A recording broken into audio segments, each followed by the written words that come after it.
Topic देखो क्या लिखा हुआ है। तो भारत का भौतिक स्वरूप के बारे में हम लोग को जानना है। ठीक है, बोर्ड पे देखो क्या क्या लिखा हुआ है। भारत कैसा, तो विभिन्न स्थलाकृति वाला क्या है, एक विशाल देश है। भारत क्या है, विभिन्न स्थलाकृति वाला क्या है, एक विशाल देश है। वास्तव में हमारे देश में भू आकृति के क्या होते हैं, अलग अलग प्रकार पाए गए। पढ़ाते वक्त बताए थे कि कहीं भी मृदा अलग अलग प्रकार की, कहीं पर्वत, कहीं नदी, कहीं झरना, कहीं झील, है ना, कहीं पठारी क्षेत्र, कहीं तटीय समूह, कहीं द्वीप समूह, इस प्रकार से है। क्या लिखा है आगे फिर देखो, भारत का भूमि बहुत अधिक भिन्नताओं को दर्शाती है। हिमालय पर्वत एक ऐसा पर्वत है, तो नवीन वलित पर्वत है। नवीन वलित पर्वत मतलब हिमालय पर्वत जो बना हुआ है वो नया नया बना हुआ है। फिर देखो पठारी क्षेत्र, जो भारत का जो दक्षिण भाग है वो पठारी क्षेत्र किधर है, पृथ्वी सतह का सबसे प्राचीनतम भूभागों में से एक है। यानी जो दक्षिण का पठार बना हुआ वो कैसा है, तो पुराना पठार है। उत्तर का मैदान, जो उत्तर का मैदान है वो क्या है, हाल में बनी स्थलाकृति है। उत्तर का मैदान कब बना हुआ है, तो हाल में बनी स्थलाकृति है। फिर देखो उत्तर का मैदान किसके कारण से हुआ है, तो जलोढ़ मृदा के निक्षेप के कारण से बना हुआ है। जलोढ़ मृदा कौन सी मतलब जो मृदा को जल के द्वारा बहा करके लाया गया, उसी मृदा को क्या कहा जाता है, जलोढ़ मृदा। देखो आगे क्या है टॉपिक्स। मुख्य भौगोलिक वितरण, भारतीय भूभाग को कई भागों में क्या किया गया, बांटा गया। कौन सा, हिमालय पर्वत माला। कौन सा, हिमालय पर्वत माला। दूसरा कौन है, उत्तरी मैदान। तीसरा प्रायद्वीपीय पठार। तीसरा कौन सा, प्रायद्वीपीय पठार। चौथा भारतीय मरुस्थल। चौथा कौन सा, भारतीय मरुस्थल। पांचवा तटीय मैदान। पांचवा कौन सा, तटीय मैदान। छठा द्वीप समूह। छठा कौन सा, द्वीप समूह। अब हम लोग एक एक करके सबको क्या करेंगे, पढ़ेंगे। सबसे पहला भी हम लोग लिखे क्या, हिमालय पर्वत। कौन सा लिखे, हिमालय पर्वत। देखो हिमालय पर्वत के बारे में क्या लिखा गया है कि हिमालय भूगर्भीय रूप से एवं बनावट के दृष्टिकोण से वलित पर्वत श्रृंखला। मतलब यहाँ तो खाली जानकारी दी है, यहाँ क्या लिखे, जिसकी उत्पत्ति के कारण से, किसके कारण से, उत्पत्ति के कारण से एवं बनावट और संरचना के आधार पर ये हिमालय पर्वत कैसा है, तो नया नया बना हुआ है। इसका विस्तार कहां से कहां तक फैला हुआ है, तो पश्चिम में सिंधु नदी से लेकर पूर्व में ब्रह्मपुत्र नदी तक क्या हुआ, फैला हुआ है। इसका पूर्व से पश्चिम की लंबाई कितना है, तो 2400 किलोमीटर। पूर्व से पश्चिम की लंबाई कितना, 2400 किलोमीटर है। जो पूर्व में अरुणाचल प्रदेश से लेकर के पश्चिम में कहां तक फैला हुआ है, जम्मू कश्मीर तक। कहां तक फैला हुआ है, जम्मू कश्मीर तक। ये सब ऑब्जेक्टिव क्वेश्चन पूछेगा, एक एक वर्ड का, इसीलिए हम एक एक लाइन में लिखते हैं। इसकी चौड़ाई कश्मीर में कितना है, 400 किलोमीटर। हिमालय पर्वत की कश्मीर में जो चौड़ाई वो कितना है, 400 किलोमीटर। वहीं अरुणाचल प्रदेश में कितना है, 150 किलोमीटर है। पश्चिम में यह पर्वत कम ऊंचा है, लेकिन पूर्व में जाते जाते पर्वत क्या है, अधिक ऊंचा है। हिमालय को भी 4 भौगोलिक क्षेत्रों में बांटा गया। पढ़ाते वक्त तो 3 ही तो बताए थे, यहाँ एक और बता दिए कितना, 4 भाग। जैसे देखो महान हिमालय, दूसरा मध्य हिमालय, तीसरा शिवालिका हिमालय, इन तीनों के बारे में जाने थे। लेकिन एक आगे चौथा ट्रांस तिब्बतियन हिमालय, मतलब भारत के पार जो हिमालय, इसे पार हिमालय भी कहा जाता है। यानी हिमालय के सबसे दक्षिण भाग, दक्षिण बोलते हिमालय के सबसे उत्तर भाग में वाला जो हिमालय, उसे क्या बोला गया, ट्रांस हिमालय बोला गया। हम लोग एक एक करके इसको भी पढ़ना पड़ेगा। सबसे पहले क्या लिखा गया, महान हिमालय। इस हिमालय को वृहद हिमालय, ग्रेट हिमालय, हिमाद्री हिमालय के नाम से क्या किया जाता है, जाना जाता है। यह सबसे सतत श्रृंखला है। यह सबसे क्या है, सतत है, जिसकी औसत ऊंचाई 6000 मीटर से क्या है, अधिक है। यानी यहाँ जो पर्वत पाया गया महान हिमालय में, जो चोटी पाई गई ऊंची ऊंची, उस चोटी की जो ऊंचाई होगी वो कितना, 6000 मीटर से क्या होगा, अधिक होगा। यह हमेशा बर्फ से ढका होता है। यह जो महान हिमालय वो हमेशा किससे ढका होता है, बर्फ से ढका होता है ना। यह भाग किसका बना होता है, ग्रेनाइट का बना हुआ है। महान हिमालय किसका बना हुआ है, ग्रेनाइट का बना हुआ है। समझे क्या। देखो आगे क्या है, तो हिमालय में पश्चिम से पूर्व की ओर जाने पर, किधर से, जम्मू कश्मीर से किधर, अरुणाचल प्रदेश जाएंगे, तो पर्वतों का सीरियल क्या है, तो ध्यान से देखेंगे, है ना। पहला है ए नंबर पर नंगा पर्वत। कौन सा पर्वत, नंगा पर्वत। इसकी ऊंचाई 8,126 मीटर है, जो कहाँ पर स्थित है? भारत में, है ना। दूसरा है कामेत पर्वत। दूसरा कौन है? कामेत पर्वत, जिसकी ऊंचाई 7,756 मीटर है। कहाँ पर है? भारत में। फिर आया तीसरा नंबर पर कौन? नंदा देवी पर्वत। कौन सा? नंदा देवी। इसकी ऊंचाई 7,817 मीटर है। कितने है? 7,817 मीटर है। कहाँ पर है? भारत में। कैलाश पर्वत 6,638 मीटर है। इसकी ऊंचाई कितना? 6,638 मीटर। कहाँ पर है? भारत में। फिर है अन्नपूर्णा पर्वत। कौन सा? अन्नपूर्णा पर्वत। इसकी ऊंचाई 8,078 मीटर है। कितना है? 8,078 मीटर। कहाँ पर है? नेपाल में। फिर आया धौलागिरी पर्वत। कौन सा पर्वत? धौलागिरी। इसकी ऊंचाई कितना? 8,172 मीटर। कितना? 8,172 मीटर। कहाँ पर स्थित है? नेपाल में। फिर माउंट एवरेस्ट। कौन आया? Mount Everest. इसकी ऊंचाई कितना? 8,848 मीटर है। कितना है? 8,848 मीटर। कहाँ पर है? नेपाल में। फिर आया मैकालू पर्वत। कौन पर्वत का नाम है? मैकालू पर्वत। इसकी ऊंचाई 8,481 मीटर है। कितना है? 8,481 मीटर। कहाँ पर है? नेपाल में। फिर कंचनजंगा, है ना, इसकी ऊंचाई 8,598 मीटर है। कितना ऊंचाई इसका? 8,598 मीटर। कहाँ पर स्थित है? भारत में। फिर नामचा वरवा पर्वत। नामचा वरवा पर्वत, इसकी ऊंचाई कितना? 7,756 मीटर है। कहाँ पर स्थित है? भारत में। फिर देखो नोट पॉइंट लिखा दिए। विश्व की सबसे ऊंची चोटी कौन है? Mount Everest. इसकी ऊंचाई कितना? 8,848 मीटर है। कहाँ पर स्थित है? नेपाल में। भारत की सबसे ऊंची चोटी के है केटू, जिसे हम लोग कंचनजंगा भी बोलते हैं। इसकी ऊंचाई कितना? 8,598 मीटर है। फिर आया गुरुला मंदाता। एक और पर्वत का नाम दिया था बुक में आपका, गुरुला मंदाता। चोटी जो है की ऊंचाई 7,728 मीटर है। कितना है? 7,728 मीटर है। और यह कहाँ पर स्थित है? नेपाल में। ये था टॉपिक कौन सा हिमालय का? महान हिमालय, हिमाद्री हिमालय, विरध हिमालय, या फिर क्या? ग्रेट हिमालय का। फिर दूसरा टॉपिक कौन है? मध्य हिमालय। कौन सा? मध्य हिमालय। इसे क्या नाम दिया गया? लघु हिमालय के नाम से भी जाना जाता है, या निम्न हिमालय के नाम से भी क्या होता है? जाना जाता है। इसकी जो औसत ऊंचाई है ना, वो 3700 मीटर से कितना? 4500 मीटर के बीच है। तथा इसकी जो औसत चौड़ाई है वो कितना है? 50 किलोमीटर। इस क्षेत्र में धौलाधर श्रृंखला, महाभारत श्रृंखला, कश्मीर की घाटी, हिमाचल, कांगड़ा एवं क्या कुल्लू की घाटी क्या स्थित है ना। मध्य हिमालय को क्या बोलता है? पहाड़ी नगरों के लिए भी जाना जाता है। इस हिमालय को किस नाम से भी जाना जाता है? पहाड़ नगरों के लिए। इस क्षेत्र में प्रमुख पर्यटक स्थल है मसूरी, नैनीताल, रानीखेत, इटीसी क्या है? स्थित है। चलिए ठीक। आगे का टॉपिक शिवालिका हिमालय। हिमालय की सबसे बाहरी श्रृंखला जो भारत की ओर है उसे क्या कहा गया? शिवालिका हिमालय कहा गया। इसकी चौड़ाई 10 से 50 किलोमीटर है तथा औसत ऊंचाई 900 से 1100 मीटर के बीच। इसका निर्माण घटिया बजरी तथा जलोढ़ के मोटी परत से ढके होने के कारण।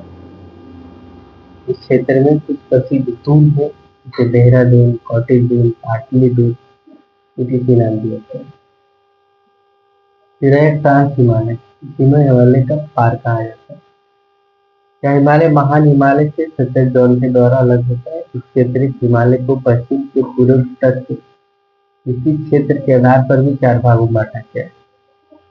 पहला दिया पंजाब हिमालय। पंजाब हिमालय सतलज एवं सिंधु नदी के बीच का है। दूसरा कुमायूं हिमालय। कुमायूं हिमालय सतलज एवं काली नदी के बीच का है। नेपाल हिमालय। नेपाल हिमालय काली तथा तीस्ता नदी के बीच का है। और चौथा असम हिमालय तीस्ता तथा बिहार नदी के बीच का है। हिमालय का पूर्वोत्तर भारत में भी विस्तार है, जिसे पूर्वांचल के नाम से भी जाना जाता है। इसे क्या अरुणाचल प्रदेश में पटकाई कहते हैं, नागालैंड में नागा चोटी, मणिपुर में मणिपुरी पर्वत, मिजोरम में मिजो पर्वत, त्रिपुरा में लुसाई पर्वत और असम में मिकित पर्वत कहा जाता है। फिर आया उत्तर भारत का मैदान।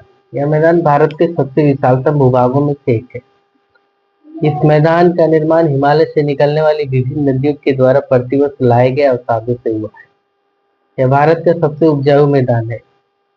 देश की कुल जनसंख्या का लगभग कितना 60% इसी मैदानी भूभाग में निवास करता है। इसका विस्तार 7 लाख वर्ग किलोमीटर है तथा यह मैदान लगभग 2400 किलोमीटर लंबा और 240 से 320 किलोमीटर चौड़ा है। टॉपिक है वितरिकाएं। वितरिकाएं किसे कहा गया? नदियां अपने निचले भाग में गाढ़ एकत्र हो जाने के कारण बहुत सी धाराओं में बढ़ जाती है। इन धाराओं को क्या कहा गया? वितरिकाएं कहते हैं। इसके बाद आया दोयाब। दो नदी के बीच के क्षेत्र को क्या बोला गया? दोयाब कहते हैं। पंजाब यानी 5 पानी के क्षेत्र को क्या कहते हैं? पंजाब। मिट्टी की विशेषता के आधार पर इसे कई भागों में बांटा गया है। भावर प्रदेश, तराई प्रदेश, बांगर या भांगर प्रदेश, खादर प्रदेश, डेल्टाई प्रदेश, रे या कल्लर प्रदेश। ठीक है, नोट करो। टॉपिक्स भावर प्रदेश, ध्यान से देखो, इसको हम लोग जान चुके हैं।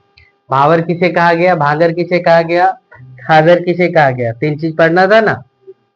और यहाँ पे हम 6 चीज को दे दिए और एक तराई 4 चीज पढ़ना था, 2 चीज एक्स्ट्रा है।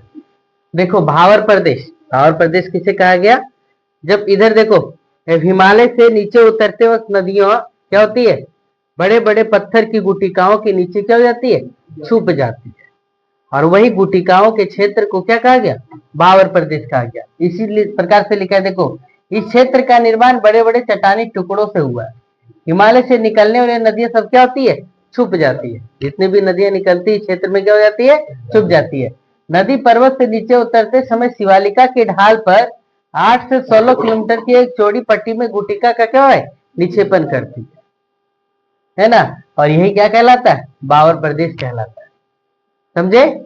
सिंपल सी भाषा में यदि भावर प्रदेश का पूछे कि परिभाषा क्या होगा तो क्या लिखेंगे? वैसा क्षेत्र जहां चट्टान की गुटिकाएं पाई गई, पत्थर की क्या पाई गई? गुटिकाएं पाई गई, नदियां छुप जाती है, क्या कहलाती है? भावर प्रदेश। फिर आया तराई क्षेत्र, भावर प्रदेश के जस्ट दक्षिण की ओर, भावर प्रदेश के क्या? जस्ट दक्षिण की ओर नदियां क्या होती है? निकल जाती है या फिर दलदल बना लेती है, और उस क्षेत्र को क्या बोला गया? तराई क्षेत्र। भावर पट्टी के दक्षिण में सरिताएं एवं नदियां पुनः निकल जाती है एवं नम एवं दलदली क्षेत्र का क्या करती है? निर्माण करती है, जिसे क्या कहा जाता है? तराई क्षेत्र कहा गया। यह वन प्राणियों से भरा घना जंगल क्षेत्र था, लेकिन क्या कर गया? जो पाकिस्तान से शरणार्थी आए, कब? भारत के बंटवारे के समय, तो उन लोगों को रहने के लिए क्या कर दिया गया? जगह दे दिया गया। यह बात कृषि कार्य के लिए क्या है? उपयोग में लाया जाता है। कौन सा क्षेत्र? तराई क्षेत्र। फिर देखो बांगर या भांगर, बांगर या भांगर, तो जो पुराने जलोढ़ मिट्टी है उसको क्या बोला गया? बांगर या भांगर बोला गया। वो लिखा, देखो उत्तर भारत का मैदान का वह भाग जहां नदियों के द्वारा प्रतिवर्ष बाढ़ का पानी नहीं पहुंचाया जाता है ना, तो ऐसे प्रदेश को क्या कहा जाता है? बांगर कहते हैं या भांगर कहते हैं। पुरानी जलोढ़ मिट्टी को भांगर कहा जाता है। एक लाइन में आंसर पूछे तो, इस क्षेत्र की मृदा में चूनेदार निक्षेप पाए जाते हैं, है ना, और जिसे स्थानीय भाषा में कंकड़ कहते हैं। यह क्षेत्र कम उपजाऊ क्षेत्र है, यानी जो बांगर या भांगर है वो कृषि के लिए उपयुक्त है क्या? नहीं है। ये तराई क्षेत्र उपयुक्त है, कृषि के लिए तराई क्षेत्र उपयुक्त है। और ये भावर प्रदेश उपयुक्त है क्या? पत्थर पर अनाज उगा लेंगे क्या? नहीं। फिर देखो कौन आया? खादर। कौन सा? खादर। खादर क्या है? जो नया नया जलोढ़ का मिट्टी है उसे क्या बोला गया? खादर बोला गया। खादर बाढ़ वाले मैदान के नए तथा युवा निक्षेप को क्या कहा गया? खादर कहा जाता है। यह उपजाऊ क्षेत्र होता है तथा गहन कृषि के लिए क्या होता है? उपयुक्त होता है। इस प्रदेश को नवीन जलोढ़ मिट्टी के मैदान भी कहा जाता है, यानी यहाँ नई नई जो जल बाढ़ के द्वारा मिट्टी बहा करके लाया गया, वो नया जो बहा करके लाया गया उसे क्या बोला गया? खादर। इसके बाद देखो डेल्टाई प्रदेश। सबसे पहले डेल्टा समझो, उसके बाद डेल्टाई प्रदेश। बड़ी नदी छोटी, है ना, बड़ी नदी में जाकर के छोटी नदी क्या होती है? मिलती है। या समुद्र में जाकर के बड़ी नदी क्या होती है? मिलती है। और जब मिलती है उस समय क्या होता है? अपने साथ लाए गए अवसादों को सब क्या कर देती है? बिछा देती है। और बिछा देती तो किस चीज का? डेल्टा का निर्माण कर लेती है। तो उस क्षेत्र में क्या होता है? जिस प्रकार से ये खादर है उसी प्रकार से ये क्या है, डेल्टा भी क्षेत्र है। ये उपजाऊ, खादर भी उपजाऊ है तो डेल्टा भी क्या है, उपजाऊ। यह भी काफी उपजाऊ होता है। इसका भी निर्माण नदी द्वारा समुद्र से मिलने से पूर्व अपने द्वारा लाए गए अवसादों को बिछाने के फलस्वरूप है। इस क्षेत्र में मुख्य रूप से किसकी कृषि की जाती है, तो चावल की कृषि की जाती है। देखो एक क्वेश्चन यहाँ बन गया, छत्तीसगढ़ के मैदान को क्या कहा जाता है, चावल का कटोरा कहा जाता है। भारत में चावल का कटोरा किसे कहा गया, छत्तीसगढ़ के मैदान को। फिर देखो रेह या कल्लर, क्या लिखा गया, रेह या कल्लर। उत्तर भारत के विशाल मैदान का वह भूभाग जहां लगातार सिंचाई का कार्य करने से मिट्टी के ऊपरी परत में सफेद या नमकीन परत जम जाती है।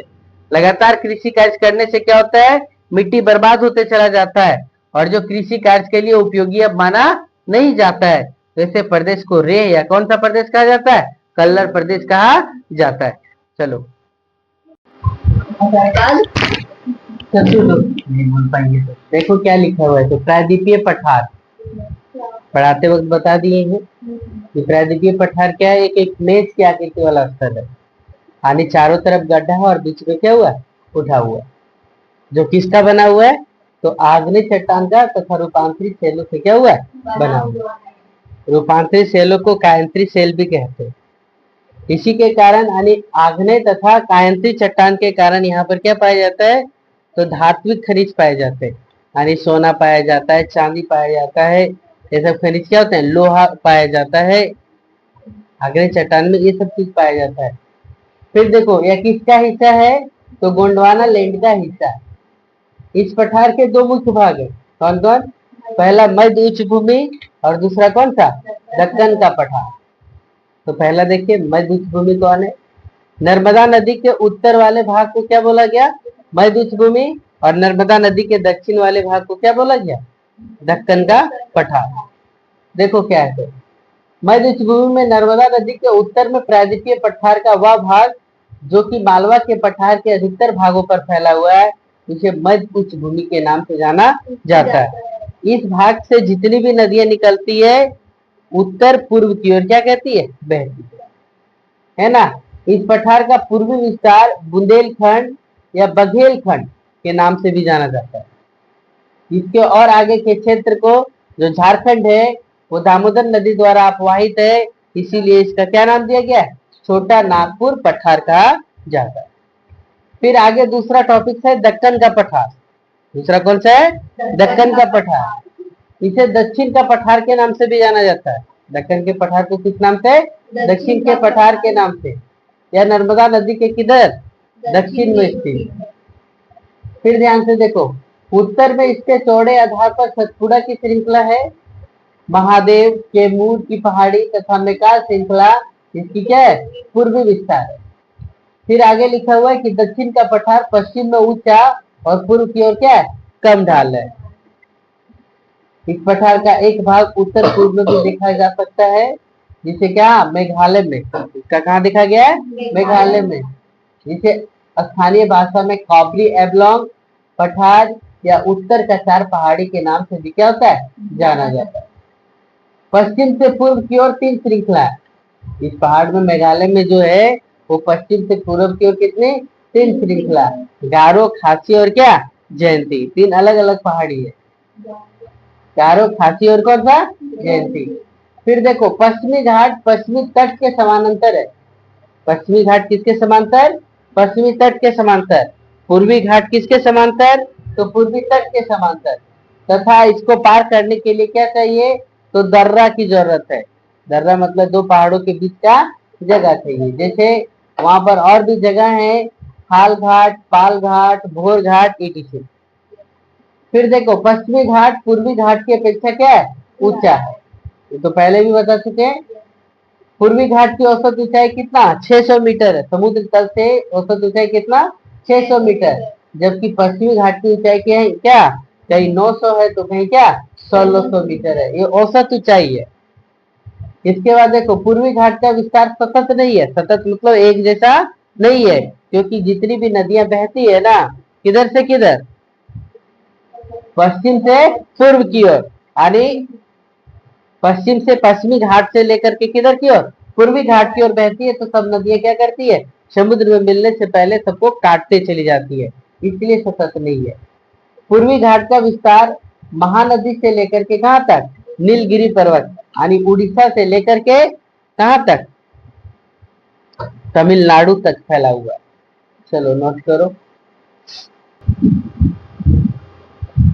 देखो पश्चिमी घाट में क्या होती है, पर्वतीय वर्षा होती है, और है ना, या संवहनीय वर्षा होती है।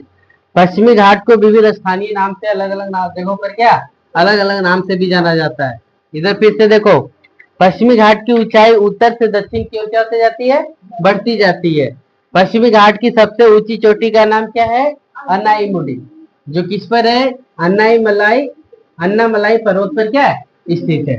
कितना, 2695 मीटर। तथा दूसरा ऊंची चोटी कौन है, डोडा बेटा, ये पश्चिम की तरफ है। ये किधर है, पश्चिम की तरफ। पूर्वी घाट का जब पूछा जाएगा तो पूर्वी घाट की सबसे ऊंची चोटी कौन है, महेंद्रगिरी, 1500 मीटर, है ना। देखो प्रायद्वीपीय पठार का यह भी विशेषता है कि यहाँ पर कौन सी मृदा पाई गई है, काली मृदा पाई जाती है, जिसे दक्कन ट्रैप के नाम से भी क्या किया जाता है, जाना जाता है। फिर अगला टॉपिक है भारतीय मरुस्थल। कौन सा, भारतीय मरुस्थल। भारत में जो मरुस्थल है उसे कौन सा मरुस्थल कहा गया, थार का मरुस्थल। कौन सा, थार का मरुस्थल। अरावली पहाड़ी के पश्चिमी किनारे पर थार का मरुस्थल स्थित है। इस क्षेत्र में प्रत्येक वर्ष कितना, 150 मिलीमीटर से भी कम वर्षा होता है, यानी 15 सेंटीमीटर से भी क्या कम वर्षा होता है। इस क्षेत्र की सबसे बड़ी नदी कौन सी है, लूनी नदी है। कौन सी नदी, लूनी नदी। इस क्षेत्र में बरकान, बरकान मतलब क्या, बालू का टीला, बरकान मतलब क्या, बालू का टीला का विस्तार क्या है, अधिक है। इस क्षेत्र में पर्याप्त वर्षा नहीं होने के कारण यहाँ पर बड़े बड़े वनस्पति पाए जाते हैं क्या, नहीं पाए जाते। चलिए आज यही तक।